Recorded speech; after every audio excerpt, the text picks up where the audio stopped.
લગ્ન પ્રસંગમાં રસોયા બનાવે તેવા આજે આપણે ગુલાબજાંબુ બનાવીશું. એ પણ કોઈ પણ માવા વગર કે દૂધ પાવડર વગર આજે આપણે બનાવીશું. એકદમ સોફ્ટ અને સ્પોન્જી એવા ગુલાબજાંબુ. આ ગુલાબજાંબુ આપણે 1 કપ દૂધમાંથી એટલે કે અડધો કપ સૂજીમાંથી બનાવીશું. અહીંયા આપણે 1 કપ દૂધ અને થોડી આપણે સૂજી લઈ લીધી. આજે આપણે બનાવીશું સૂજીમાંથી.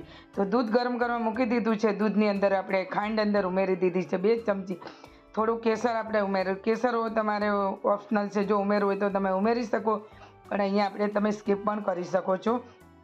અને હવે આપણે દૂધને સારું એવું ઉકાળી લઈશું. દૂધ ઉકળે ને તો અહીંયા તમે જોઈ શકો દૂધની ક્વોન્ટિટી પણ ઓછી થઈ ગઈ છે. અને હવે આપણે થોડી આપણે સૂજી ઉમેરી દઈશું. તો રવો મેં અહીંયા એકદમ ઝીણો એવો લીધો છે. અને તમારી પાસે જો ઝીણો રવો ન હોય ને તો તમે મિક્સરમાં એક આંટો તમે એને ફેરવી શકો છો અને એકદમ બારીક કરી શકો છો. તો અહીંયા મારી પાસે ઝીણો રવો હતો એટલે મેં એને આ રીતે આપણે અંદર ઉમેરી દીધો છે. અને રવો તમારે ઝીણો જ લેવો, નહીં તો શું છે કે તમે જ્યારે આ રીતે તમે બેટર બનાવશો ને તો તમારું એકદમ દાણા દાણા રહેશે અને મસળવો પડશે ખૂબ. તો આ રીતે આપણે એને ડો ફોર્મમાં કરી લેવાનું છે. અને અહીંયા આપણે જે રીતે લોટ કેવો હોય એ રીતે લોટ જેવો આપણે એને સૂજીને આ રીતે કરી લેવાનું છે. અને હવે આપણે થોડી વાર ઠંડુ કરવા મૂકી દઈશું અને ત્યાં સુધી આપણે એને ઢાંકી દઈએ. એટલે આપણે શું છે કે ઢાંકી અને થોડી વાર ઠંડુ થવા દઈશું. અને હવે આપણે ખોલીને ચેક કરી લઈશું. તો અહીંયા આપણો લોટ સારો એવો ઠંડો થઈ ગયો છે. તો થોડું 1 ચમચી જેટલું અહીંયા ઘી ઉમેરી દઉં છું. અને ઘી ઉમેરીને આપણે એને એકદમ ખૂબ મસળવાનો છે. અને હજુ ગરમા ગરમ છે થોડી વાર, ત્યાં સુધી તમારે મેંદાની 1 ચમચી કે અથવા તમારે ઘઉંનો લોટ 1 કે 2 ચમચી જેટલો તમારે ઉમેરી દેવો. અને હવે એને આપણે તમારે સારી રીતે મસળી લેવું. અને જો તમને હાર્ડ એવું લાગતું હોય તો તમારે 1 ચમચી દૂધ લેવું અને ફક્ત દૂધ જ ઉમેરવું. અને હવે આમાંથી થોડી આપણે મલાઈ લઈ લીધી છે. આપણે જે દૂધની થેલી આવે છે એની અંદર થોડા ઘણી મલાઈ તો રહી જતી હોય છે. તો મેં અહીંયા 1 ચમચી જેટલી મલાઈ લઈ લીધી છે. અને સારી રીતે આપણે એને મિક્સ કરી લઈશું. બરાબર એનો આપણે જે રીતે લોટ બાંધતા હોય ને એ એકદમ સ્મૂથ એવો લોટ બાંધી લેવાનો છે. અને આને ખૂબ જ મસળવાનું છે. મસળતા એકદમ સ્મૂથ બની જવું જોઈએ. તો હવે આપણે સારી રીતે આ રીતે એકદમ લોટ કેવો મસળીએ એ રીતે સ્મૂથ બનાવી લઈશું. અને સારી રીતે મસળાઈ ગયું છે. અને હવે આપણે થોડો લેતા જઈશું, એના બોલ વાળી લઈશું. ગુલાબજાંબુ તમારે કોઈ પણ આકાર, તમારે લંબચોરસ બનાવવો હોય કે તમારે સિલિન્ડર આકાર બનાવવો હોય તો પણ તમે એને બનાવી શકો છો. પણ અહીંયા આપણે રાઉન્ડમાં બનાવીશું. જો તમારે નાના કે મોટા કોઈ પણ સાઈઝ તમે બનાવી શકો છો. તો હવે અહીંયા બધા બોલ તૈયાર કરી લીધા છે. અને હવે આપણે બનાવી લઈશું ચાસણી. તો બોલને આપણે બાજુમાં પર મૂકી અને ગરમ ચાસણી આપણે કરી લઈશું. અહીંયા 250 ગ્રામ ખાંડ લીધી છે અને 2 કપ જેટલું આપણે પાણી લીધું છે. અને ગરમ કરવા મૂકી દઈશું.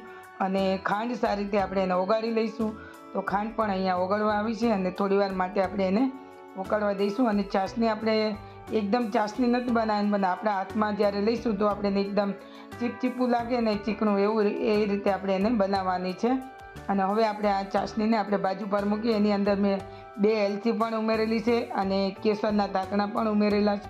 અને હવે આપણે જે તેલ પણ હલકું એવું આપણે ગરમ કરેલું છે અને એને આપણે બોલ બધા ઉમેરી દઈશું.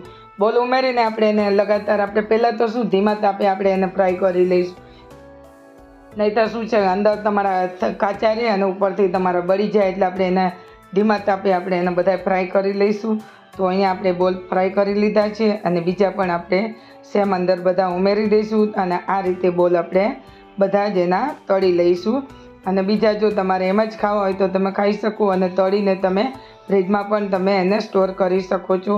અને જ્યારે ખાવા હોય ત્યારે તમે ગરમા ગરમ ચાસણી કરીને એની અંદર ડીપ કરીને તમે ખાઈ શકો છો. અને આ ગુલાબજાંબુને તમે અઠવાડિયું 15 દિવસ રાખો તો પણ સરસ એવા ને એવા રહેતા હોય છે. અને ખાવામાં પણ એકદમ સોફ્ટ અને સ્પોન્જી અને ટેસ્ટી એવા બને છે. અને હવે આપણે બધા બોલ્સ તૈયાર કરી લીધા છે. અને જે ચાસણી આપણી છે એ ગરમ ચાસણી, એકદમ ઉકળતી ચાસણી હોવી જોઈએ. અને પછી ચાસણીમાં તમારે 2 કલાક માટે ડીપ કરવા, ત્યાં સુધી આપણે તો તૈયાર થઈ ગયા છે. અને જો ફ્રેન્ડ્સ તમને આ રેસીપી પસંદ આવી હોય તો તમે મારા વિડીયો ક્યાંથી જોવો છો તો મને ખબર પડે કે મારા વ્યુઅર્સો ક્યાંથી મારા વિડીયો જોવે છે. અને જો હજુ સુધી તમે ચેનલ પર સબસ્ક્રાઈબ નથી કર્યા તો કરી લેજો ફ્રેન્ડ્સ. ફરી મળીશું આપણે નવી રેસીપી સાથે. ત્યાં સુધી મિત્રો જોતા રહેજો. હેલ્થ રહો, સ્વસ્થ રહો ને મસ્ત રહો. જય માતાજી, જય શ્રી કૃષ્ણ. ફરી મળીશું આપણે નવી રેસીપી સાથે. ત્યાં સુધી મિત્રો જોતા રહેજો ગીતાની રસોઈ. આવજો.